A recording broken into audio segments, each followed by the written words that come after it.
आदरणीय भाई साहब नरेश जी सिकरवार, आदरणीय भाई साहब जयवीर सिंह जी, भाई साहब रामशंकर जी, भाई साहब ब्रह्मानंद जी, पूर्व जिला प्रमुख भाई साहब नंद जी, पूर्व चेयरमैन बड़ी बहन अनीता जी, शेष भाई साहब, पीयूष जी, अमित जी, सम्मानित मंच और मेरे समक्ष उपस्थित मांगरोल की समस्त प्रबुद्धजनों, इस कांग्रेस सरकार ने पिछले 4 साल में क्या क्या गुल खिलाए उसको परिलक्षित करता ये जन आक्रोश यात्रा का रथ है। पिछले 4 साल में भ्रष्टाचार ने कई रिकॉर्ड, कई आयाम स्थापित किए अपने आप तहसील में जाओगे आपको विभिन्न प्रकार की चीजें दिखेंगी, थानों में जाओगे वो एक दलाली का केंद्र बन गए, बिजली विभाग में जाओगे तो वहां आप पैसा जमा करा दोगे तो डीपी नहीं मिलेगी, लेकिन जहां ऊपर अधिकारियों का फोन आ जाएगा या फिर किसी कांग्रेस सरकार के नुमाइंदे का फोन आ जाएगा तो डीपी मिल जाएगी, फिर आपको कागजों की कोई जरूरत नहीं होगी। पीडब्ल्यूडी में सड़क बना रहे हैं, वहां घोर भ्रष्टाचार है, डामर नहीं डल रहा। इस तरीके से भ्रष्टाचार नंबर 1 राजस्थान प्रदेश पूरे भारत में आज की तारीख में इस लेवल पर है कि एसीडी विभाग, एंटी करप्शन भ्रष्टाचार निरोधक ब्यूरो जिस फाइल पे हाथ डाल रहा है वही भ्रष्टाचार मिल रहा है। एसीडी पहली बार इस भारतवर्ष के इतिहास में पहली बार एसीडी हाँफ गई है और एसीडी ने कह दिया कि भाई इतना महान राज्य जब भ्रष्टाचार इस चरम पे हो कि सारी संस्थाएं बिल्कुल फीकी पड़ गई हैं, उसकी जांच नहीं कर पा रही है, एक फाइल कंप्लीट नहीं होती उसके पहले आगे की फाइल लग जाती है। ऐसा भ्रष्टाचार। महिला सुरक्षा की बात हो तो महिलाओं पर ऐसे उत्पीड़न और अत्याचार हो रहे हैं। उदाहरण के तौर पर जिन आदिवासी समाज ने कभी भारतवर्ष के मुकुट पर महाराणा प्रताप जैसे महारथियों को बिठाया था, ऐसी आदिवासी महिलाओं के साथ बलात्कार हो रहे हैं। जो लोग बलात्कार कर रहे हैं, जो लोग अत्याचार कर रहे हैं, वो शांति से एफआईआर लगवाकर पैसे भरकर या किसी भी नेता से सिफारिश करवा के खुलेआम घूम रहे। महिलाओं का घर से बाहर निकलना दुभर हो गया।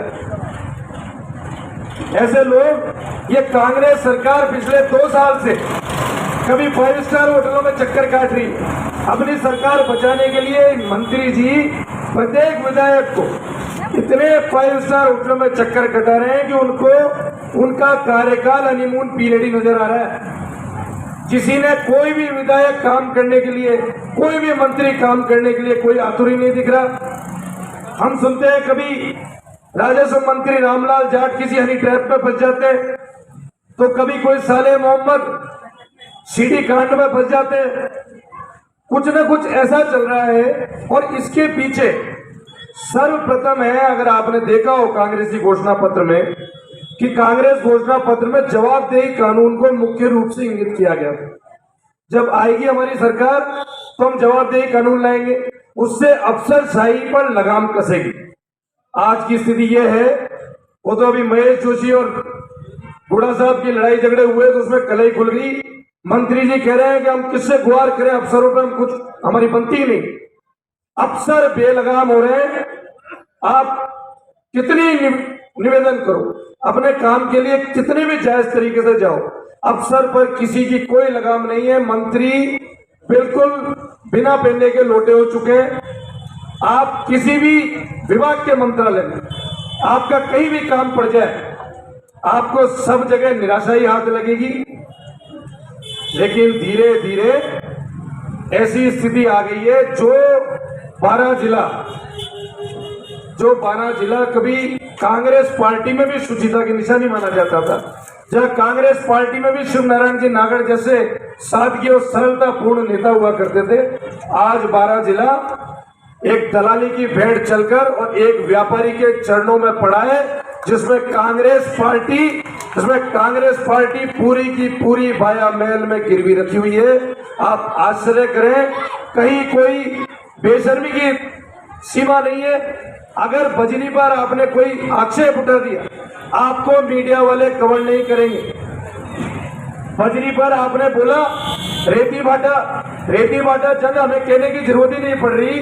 उनके मंत्री जी, उनके पूर्व विधायक, पूर्व मंत्री भरत सिंह जी खूब कहते चल रहे हैं, लेकिन कोई फर्क नहीं पड़ रहा। अब सरकते सरकते भीत आ गई है। आप देखो संयोग भी क्या बना है। जब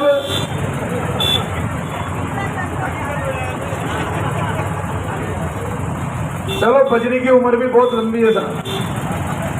ऐसी स्थिति में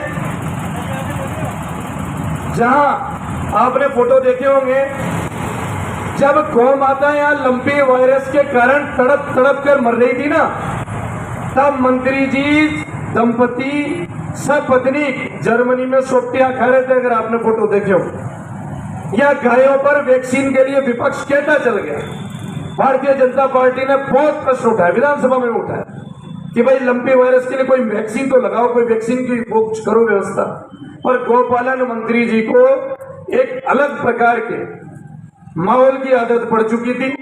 वो जर्मनी में इत्मीनान से बैठे हुए थे, उनके ऊपर उनके कान पर जू नहीं रहेंगी। आप ये देखो, उन्होंने अवैध खनन जिन पहाड़ियों में कराया भरतपुर की, उसमें कभी श्री कृष्ण भगवान खेला करते। संत विजयदास जी ने संतों के साथ पूरी ताकत लगाकर कोशिश करी कि भाई रुक जाओ, अंत में आत्मदाह करना पड़ा। उनकी चिता पर कितने साधु संतों का आंसू निकले होंगे, कितना साधु संतों का श्राप पड़ा होगा। इस श्राप से कभी कांग्रेस अछूती नहीं रही। सन 66 में जब गोहत्या वध के विरोध में संतों ने पार्लियामेंट के पास गए अपना विरोध प्रदर्शन करने, वो कोई हिंसात्मक प्रदर्शन नहीं हुआ था, लेकिन उस समय की गूंगी गुड़िया की उपाधि प्राप्त इंदिरा गांधी ने पूरे 5000 संतों पर गोली चलवा दी थी। उस 5000 संतों की लाशों पर कितनी चित्कार मची होगी। ईश्वर कभी किसी को सजा नहीं देता, ना हम किसी हिंसात्मक कार्रवाई की हम प्रशंसा करते हैं, लेकिन अंत में वही हुआ। इंदिरा गांधी को भी प्राकृतिक शक्तियों ने सजा दी और राहुल गांधी को भी प्राकृतिक शक्तियों ने सजा दी। किसी भी संत को इस तरीके से पीड़ित करना, प्रताड़ित करना कतई शोभा नहीं देता। और आज जिस तरीके से महाभारत काल में, ये भी हमारे स्थानीय मंत्री जी भी बहुत पावरफुल है। सब लोग ये कहते हैं ना, पैसे से या कूद पावर से, तो महाभारत काल में कौरव भी पांडवों से बहुत शक्तिशाली थे, संख्या बल में ज्यादा थे।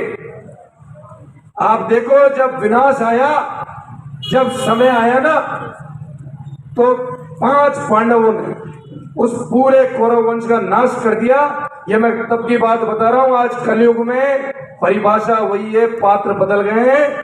उन कौरवों की जगह नाम राशि की कांग्रेस बैठी है। ये रथ उस भगवान रथ की तरह रथ है।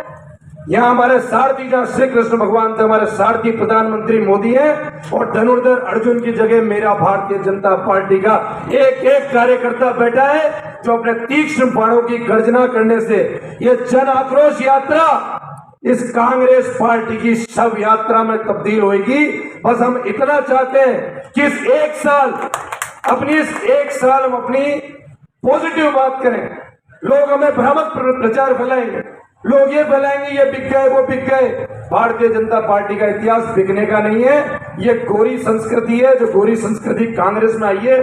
भारतीय जनता पार्टी तो श्यामा प्रसाद मुखर्जी और दीनदयाल जी उपाध्याय के पुण्य सिद्धांतों पर पली बढ़ी है। आज हम सब लोग एक प्रण करें कि 8 महीने प्राण प्रण से जुट जाएं और भारतीय जनता पार्टी की पताका इस तरीके से लहरे कि 12 जिले में कभी दूसरा प्रमोद भाया जन्म लेने का साहस नहीं करे, ना कांग्रेस पार्टी से कोई प्रमोद भाया चुनाव लड़ने का साहस करे। आप सभी लोगों का बहुत बहुत धन्यवाद, आभार।